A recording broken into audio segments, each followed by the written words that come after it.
Hey, hello, Martin. How's you going? This video is related to one of my posts that I was asking you about suggestions, to some lessons here to share with you. And I had some comments about blues jazz or how to jazz up my blues, yes. There's already two lessons that I call it from blues to jazz, yeah. And today I bring you a new concept in order to jazz up your blues, yeah, which is using arpeggios. Yeah, arpeggio, it's an amazing and useful tool to play over the chords, yeah, because when you play an arpeggio, you are playing the notes of the chord.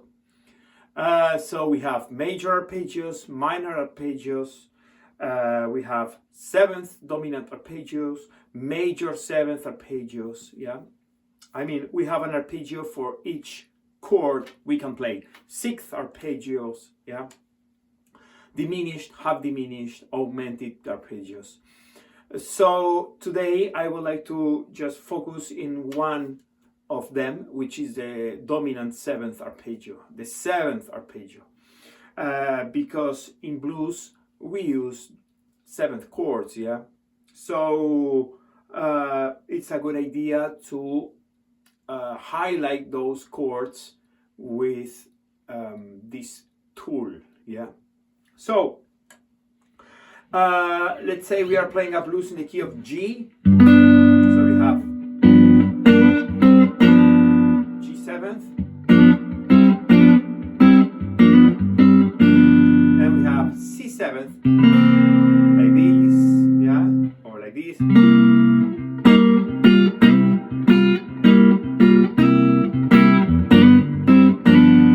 then my fifth degree, 7th, D7th, C.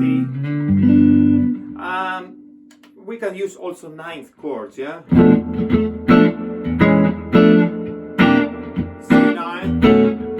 and D9. But we can play anyways seventh arpeggio over these ninth shapes because we share a lot of notes, yeah. So the key here to start using these is to know very well the shapes, the boxes of the arpeggio. I believe the first important step in order to feel the freedom on the fretboard when you use your fretboard is to know really well the boxes of all the scales you want to use, yeah. In this case, arpeggios, yeah. So I am going to use three shapes over the five we can play on the fretboard. You can find a PDF here attached with the five shapes of the arpeggio seventh. I will use this box number 1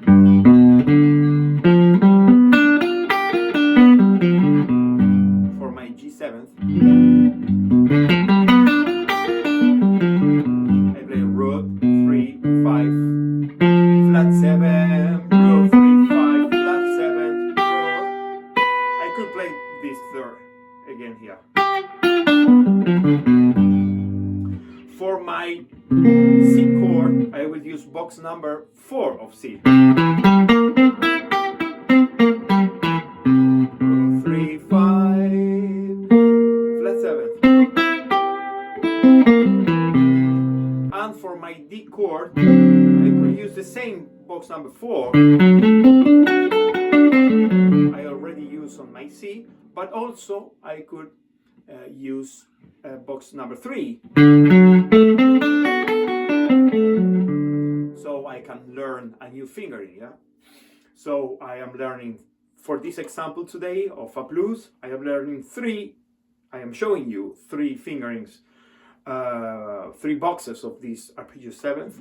You need to learn two more if you want to just cover the entire fretboard. Of course, when you use these arpeggios, we are going to sound more jazzy, yes. we are not going to sound traditional blues. If you want to sound traditional blues, you use minor, major, pentatonic. Yeah. So let's say we have a shuffle in the key of G, which is in my loop pedal. I already recorded. And as an exercise, how to practice this, you just play in 8 notes the arpeggio. Yeah. So G.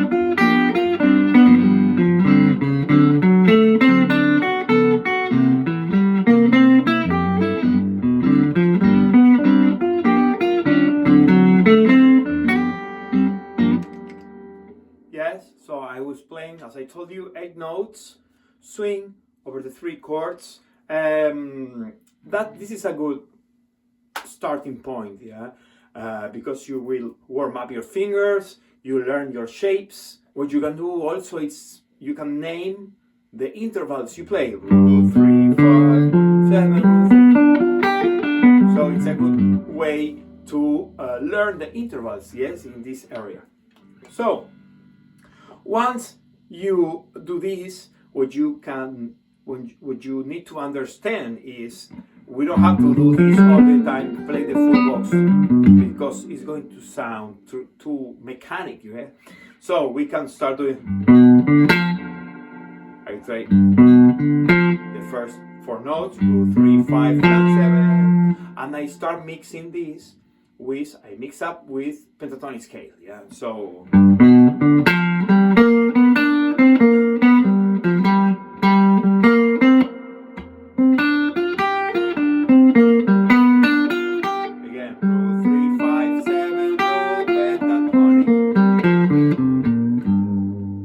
Because the idea here is to sound bluesy, yes? So we need to play pentatonic scale, yeah?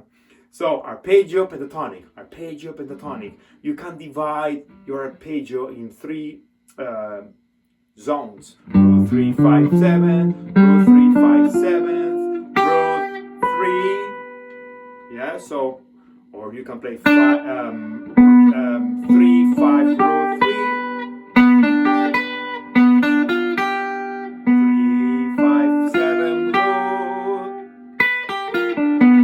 So you can identify the notes of your arpeggio, the notes of your triads, yeah, which is the same, and you will start highlighting those notes in between of your blues playing, yeah.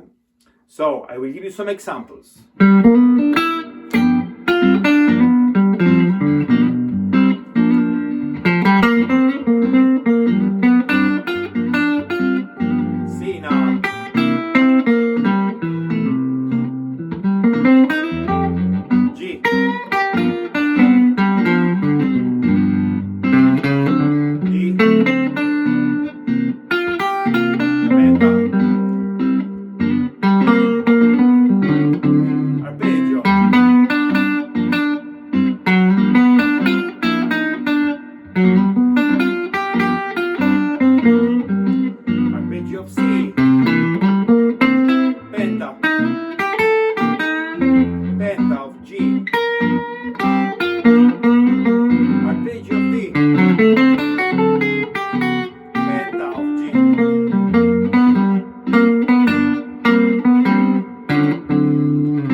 Another thing you can do to spice up more your arpeggio is playing all the chromatic notes in between. So, root 3, 5, 7, root 3.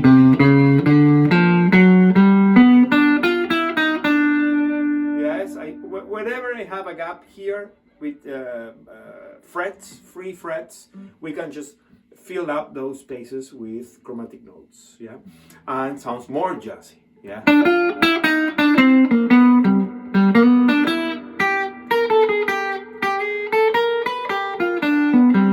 I am playing the arpeggio, yeah, it's not rocket science, super simple, huh?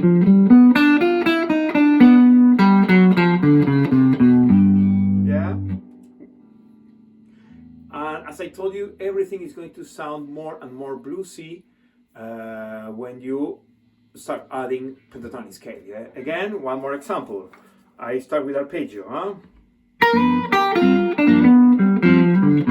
Penta, arpeggio. Go to C, arpeggio, penta, penta of G.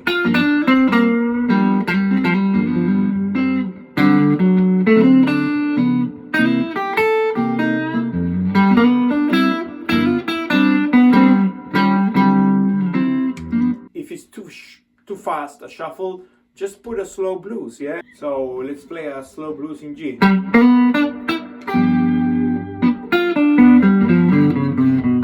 Arpeggio, yeah? Of G. Arpeggio.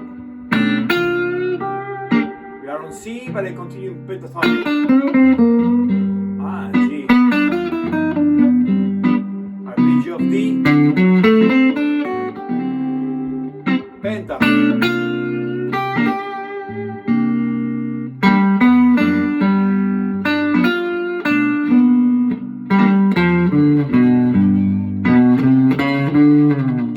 Yeah, so take your time, or even you can put a vamp. I mean, just one chord and practice over one chord before start trying playing over the three chords. Yeah. So this is all for today. Thanks. I am preparing more solos with tabs for you. I hope you like this lesson and see you soon.